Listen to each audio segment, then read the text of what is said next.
15 ते 20 लाख भाविकांच्या उपस्थितीत पंढरपूर येथील विठ्ठल रखुमाईचा आषाढी एकादशीचा सोहळा पार पडला।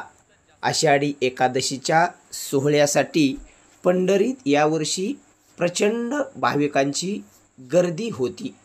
आज पंढरपूर नगर परिषदेकडून सर्वत्र पंढरपूर शहरामध्ये स्वच्छता मोहीम राबवण्यात येत असून येत्या 2 दिवसात संपूर्ण पंढरपूर शहर स्वच्छ करण्यात येईल व तसा प्रयत्न केला जाईल असे।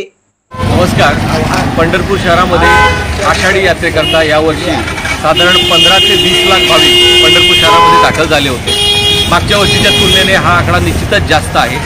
दररोज साधारण 100 ते 125 टन कचऱ्यावर प्रक्रिया करण्याचं काम आणि नियोजन करण्याचं काम नगरपालिकेमार्फत चालू आहे। दशमी आणि एकादशीच्या वेळेला प्रचंड गर्दी असल्यामुळे मुख्य मंदिर आणि प्रदक्षिणा मार्गावर आपल्याला स्वच्छता करणं जरा अवघड झालं होतं। त्या तुलनेमध्ये आजपासून आपण मंदिर प्रदक्षिणा मार्गावरील सर्व कचरा दूर करण्याचा प्रयत्न नगरपालिकेने काम सुरू केलेलं आहे।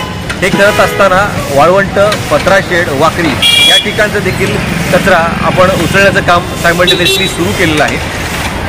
मुख्य शहर आणि उपनगर हे सर्व शहर कचरामुक्त करण्याकरता नगरपालिकेने 1,500 कर्मचारी नेमणूक केलेले असून त्यांच्यामार्फत युद्ध पातळीवर नगरपालिकेद्वारे काम चालू आहे।